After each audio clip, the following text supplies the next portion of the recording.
मैं जानता हूं कि तुम सोचते हो कि प्यार सब कुछ ठीक कर देता है, लेकिन मेरे साथ जो हुआ, उसने मुझे सिखा दिया कि कुछ लोग प्यार का नाटक करते हैं। कुछ लोग सिर्फ तुम्हारे सपनों को चुराने के लिए तुम्हारे दिल में घुसते हैं। मेरा नाम राज है। 3 साल पहले मेरा जीवन बिल्कुल अलग था। मेरे पिता ने दिल्ली के सेंट्रल लोकेशन में एक बड़ी प्रॉपर्टी मेरे नाम पर रजिस्टर की थी। वो प्रॉपर्टी लाखों का निवेश थी। एक सपना था उनका कि मेरा बेटा एक दिन इसे एक बड़े बिजनेस में तब्दील करेगा। और मेरी माँ हमेशा कहती थी कि मेरा भविष्य उज्जवल है। फिर एक दिन एक शादी के दावत में मैंने उसे देखा। प्रिया, काली आंखें, सफेद हंसी और एक मुस्कुराहट जो मेरी दुनिया बदल गई। वो मेरे दोस्त की बहन थी। हर बार जब वो मेरी तरफ देखती, मुझे लगता था कि वो समझ गई है कि मैं कौन हूं। और मैंने समझा कि वो भी मुझसे प्यार करती है। 3 महीने हमें डेटिंग के लिए लगे। मैंने उसे अपने सपने दिखाए। मैंने अपनी प्रॉपर्टी दिखाई, अपने प्लान्स शेयर किए। मेरे माता पिता उसे पसंद करते थे, बिल्कुल पसंद करते थे। कोई शक नहीं, कोई संदेह नहीं। सब कुछ सफेद और शुद्ध लग रहा था। राज, मैं तुम्हारे साथ हमेशा रहना चाहती हूं, उसने मेरे कान में फुसफुसाया था एक रात। मैं आकाश में तैर रहा था। मैंने तुरंत शादी की तैयारी शुरू कर दी। माता पिता खुश थे, परिवार खुश था, समाज खुश था। शादी का दिन आया। फूलों की खुशबू, मेहंदी की महक और प्यार की कसम की गूंजा।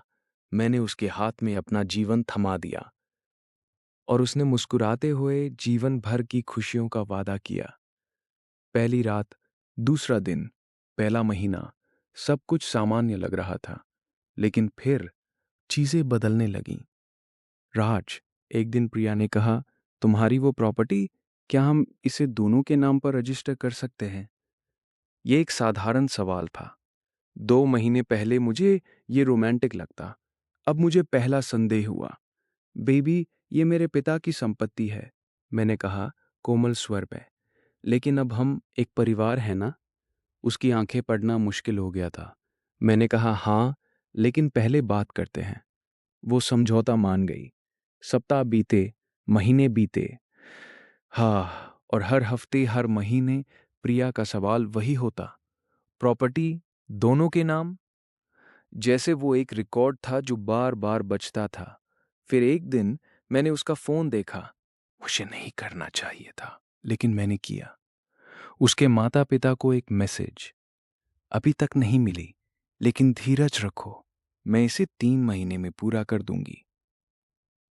मेरा दिल रुक गया। 3 महीने, जैसे ये 3 महीने क्या मतलब है? मैंने और मैसेजेस खोले, और जो मैंने पढ़ा वो मेरी पूरी दुनिया को हिला गया। प्रॉपर्टी के लिए शादी करना था। लड़का अमीर है, अच्छा लगता है, आसान शिकार है। जैसे ही पेपर वर्क हो जाएगा, तुरंत तलाक। उसके माता पिता की योजना था। मेरी सारी शक्ति चली गई। मैं 1 मिनट के लिए मूर्ति की तरह बैठा रहा। फिर मैंने एक फैसला किया। मैं बदला लूंगा। लेकिन मेरा बदला केवल क्रोध नहीं होगा, यह हिसाब होगा। मैंने एक वकील को नियुक्त किया, गुप्त रूप से। उसी दिन से मैंने अपनी हर बातचीत, हर मैसेज, हर चीज रिकॉर्ड करने लगा। प्रिया जब भी अपने माता पिता को फोन पर बोलती, मैं सब सुनता। जब वो गुप्त मीटिंग के लिए जाती, मैं उसे फॉलो करता। मैं उसके धोखे का पूरा नक्शा बना रहा था।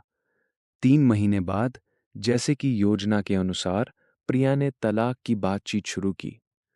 राज, तुम और मैं, हम सही नहीं हैं एक दूसरे के लिए, उसने कहा। अपनी आंखें भी नहीं मिलाई। और फिर वो मारी गई। प्रॉपर्टी को आधा आधा बांट लेते हैं, उसकी मां ने कहा जब वो कोर्ट में आई। लेकिन मेरा वकील वहां खड़ा था, सभी सबूतों के साथ। मैंने कोर्ट में सब कुछ रखा, मैसेजेस, कॉल रिकॉर्डिंग्स, सब। कोर्ट ने उसे धोखाधड़ी का दोषी पाया। विवाह अमान्य घोषित किया गया। प्रिया को पैसे देने के लिए कहा गया, जो उसके परिवार ने मुझ पर खर्च किया था, सूद के साथ। लेकिन मेरा बदला अभी पूरा नहीं हुआ था। मैंने उसकी और उसके परिवार की संपत्तियों की गहरी जांच करवाई। और क्या मिला? कर चोरी, बड़े पैमाने पर। मैंने टैक्स अथॉरिटीज को सब कुछ बता दिया। 6 महीने में उसके परिवार की आधी संपत्ति जब्त हो गई। प्रिया के पिता पर आपराधिक केस दर्ज हुआ। उसकी मां को घर बेचना पड़ा। उसका पूरा साम्राज्य ढह गया। प्रिया, वो आज मेरे शहर से बाहर है, किसी कस्बे में, किसी छोटी नौकरी में। कोई नहीं जानता कि वो कौन है। मेरी माँ ने मुझसे कहा था, बेटा, प्यार सब कुछ नहीं देता, कभी कभी ये सिर्फ दर्द देता है।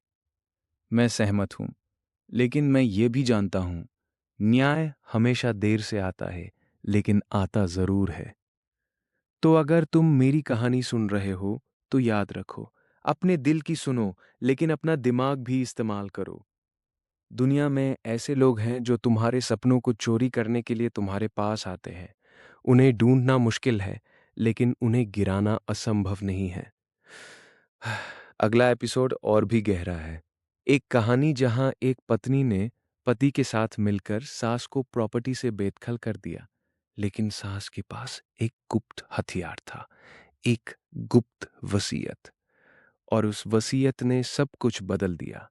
पूरी कहानी जानने के लिए सब्सक्राइब करो पास। बदला स्टोरीज के साथ बने रहो, क्योंकि हर बदले की अपनी कहानी है।